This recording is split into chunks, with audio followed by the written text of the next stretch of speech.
Presiding Officer. Yesterday, the Government finally found the missing documents in their ferry fiasco. For a brief moment, it looked like islanders and taxpayers here in Scotland might finally get the answers they deserve. But they didn't.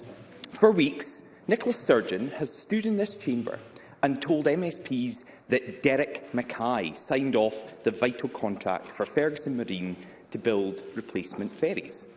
But Operation Blame Derek Mackay has a fatal flaw. This new document, previously hidden from the public, reveals that the person who signed this deal at the final stage was the Deputy First Minister. Civil servants escalated this to John Swinney. They waited for the Deputy First Minister to give the green light. Honest John's hands are all over this dodgy deal. First Minister, how do you explain blaming Derek Mackay when your own documents confirm that John Swinney signed off this deal? First Minister, I think all that Douglas Ross is displaying right now is his own utter desperation, which perhaps is not surprising given events since we last all gathered here for First Minister's questions in the Chamber. Let me just read from the emails that were published yesterday. The important one, and remember, and people who have listened to this will remember that I said that I thought if this email could be found, then what it would be is a one-line email saying that the Minister was content with the proposal. So here's the Minister from Derek Mackay's. Here's the email from Derek Mackay's office. The Minister is content with the proposals and would like it to be moved on as quickly as possible. That was the decision to proceed with the contract. And then the email from the official who had briefed the Deputy First Minister. The Deputy First Minister now understands that Mr Mackay has cleared the proposal. So it seems pretty obvious to anybody who is looking at this. The Deputy First Minister did not take the decision. He wasn't even copied in to the advice of the 8th of October that was the basis of that decision. He was simply briefed on the decision after it was taken, not even at his request, but on the initiative of an official. It is not unusual, really not unusual, for finance secretaries to be briefed on all sorts of decisions that involve the spending of money. It does not mean that the Finance Secretary has actually taken the decision. Now, I would say, Presiding Officer, that Douglas Ross should know that's how government works. But of course, Douglas Ross doesn't know how government works, and on recent evidence, Douglas Ross is unlikely to ever know how government works. Douglas Ross. It seems from that answer that the First Minister doesn't know how emails work, because it's very clear in here how officials escalated it to John Swinney, waiting for his green light. And in these emails, civil servants state that the Deputy First Minister confirmed, and this is a quote from these emails from First Minister, the absence of banana skins. John Swinney couldn't find a single banana skin when they were absolutely littered around him. There were more banana skins in this project than there are in the monkey house at Edinburgh Zoo. And now, the latest incompetence from this SNP government. They published a series of responses to the request for more information that were heavily redacted, lines blacked out. Except they've done such a poor job at redacting the documents, if you copy and paste them into Microsoft Word, the information is revealed. In one section of the redacted document, it warns of a risk of legal challenge for this contract. It states, and I quote, "The impact of a successful legal challenge could be high. In the worst case, the contract could be declared ineffective." In other words, going ahead with this contract was such a bad idea, it could open up the government to even more losses than they've already experienced. First Minister, it's clear to everyone now why you and your government wanted that redacted, but it's now in the public domain. So tell us, we all knew this was a bad deal. Was it also unlawful? First Minister. I think Douglas Ross has no doubt unwittingly just holed his own arguments below the waterline, pardon the pun. Two matters here. Firstly, on the Deputy First Minister not seeing any problems with the award of the contract. That's because the Deputy First Minister had not been copied into the paperwork that formed the basis for the decision. So the Deputy First Minister couldn't have been the person taking the decision because he wasn't copied into the 8th of October paperwork. He wasn't the decision taker. As the email makes clear, he was briefed on the decision after the Transport Minister had taken the decision. And secondly, on the issues of legal challenge, ministers are briefed on many issues that decisions could be subject to legal challenge.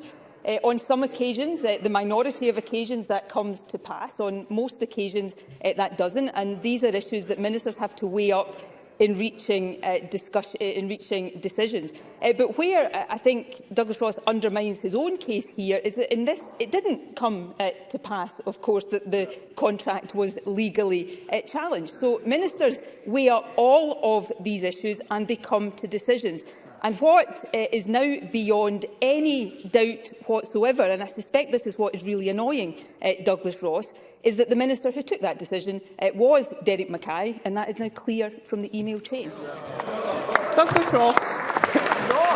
That is not clear, First Minister. In fact, the exact opposite is clear. And maybe the stony silence from John Swinney today, which is unusual in these exchanges, is telling in itself. But there we have it. There we have it, Presiding Officer. The SNP's Secret Scotland foiled by copy and paste. You can't even redact documents properly. It's little worry these ferries aren't on time and on budget. So CMAL warned you about the risks. We now know your own legal advice was this was high risk, but you went ahead anyway, and taxpayers and islanders are paying the price for your failures. These new emails state John Swinney understands the background and the way is clear to award. If he doesn't clear the deal, it doesn't go ahead. That's what these emails say. He went ahead knowing, as we've just revealed, that it could open the government to legal challenge. So we now know all of this, but what we still don't know is why the Deputy First Minister ignored all those banana skins. The most crucial document in this affair is still missing. The one that explains why John Swinney charged ahead against expert advice. Last night, Audit Scotland said this: there remains insufficient documentary evidence to explain why the decision was made to proceed with the contract, given the significant risks and concerns raised by CMAL.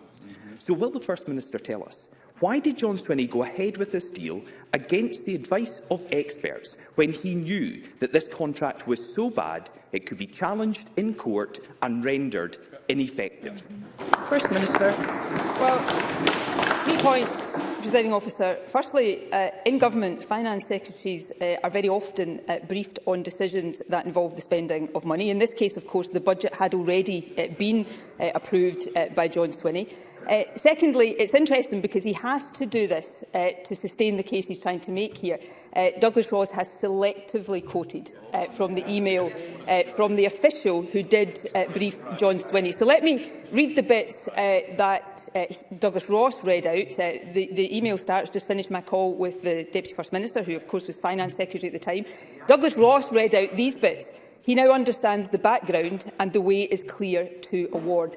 Let me read out the bit that Douglas Ross didn't read out. So after he now understands the background, it goes on to say, and that Mr Mackay has cleared the proposal. Now, had Douglas Ross read out that bit, of course, his entire argument here would have fallen to pieces. So it is a bit misleading, I think, Presiding Officer. And lastly, Members, I'm not sure, Presiding Officer, Douglas Ross should be speaking to any other leader right now about their backbenchers. I suspect he might have issues rather closer to home.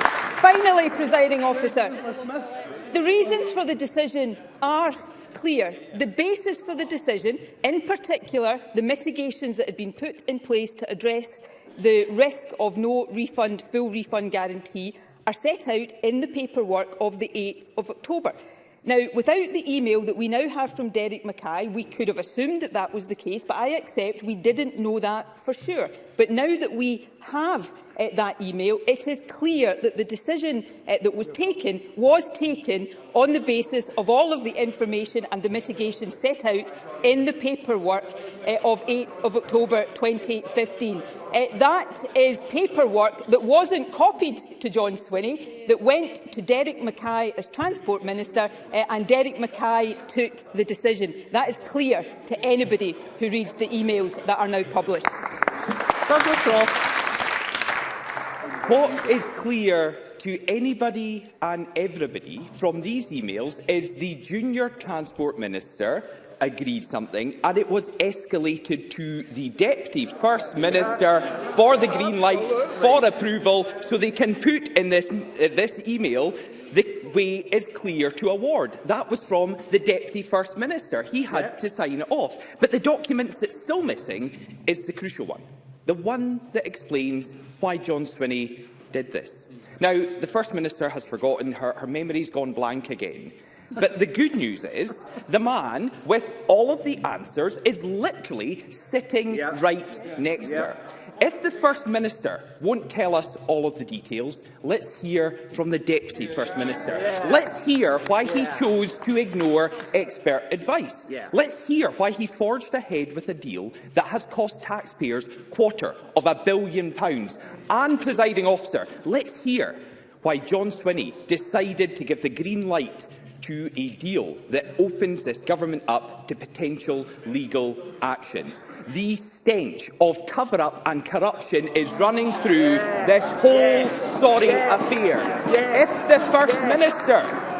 the First Minister won't come clean, if she won't come clean, let's get John Swinney on the stand. Will the First Minister agree to the Deputy First Minister appearing? Will the First Minister agree to the Deputy First Minister appearing before Parliament today to give a statement in this chamber today to face scrutiny and tell the public what on earth he was thinking? First Minister. It's not my job to help out desperate Douglas Ross, frankly, Presiding Officer. The Deputy First Minister on this issue was briefed as Finance Secretary because a decision had been taken by the Transport Minister that involved the spending of money. That's why it's finance officials a finance official that briefed him. I would repeat again, Presiding Officer, that Douglas Ross has only been able to sustain, and I don't think he's done it particularly well, his argument today by selectively quoting from an email, by missing out the crucial words that show, that underline what is already clear in the email from Derek Mackay's office, that Derek Mackay took the decision. And finally, I don't know if Douglas Ross has actually bothered to read all of the paperwork on this. I suspect from his questions the answer to that is no. But the paperwork that shows why the decision was taken has always been there. It is the paperwork of the 8th of October 2015. And what we now know is that Derek Mackay took the decision on the basis of the advice set out there. That is the facts. I'm sorry if Douglas Ross cannot accept those facts. I'm sorry if he is too desperate to do so.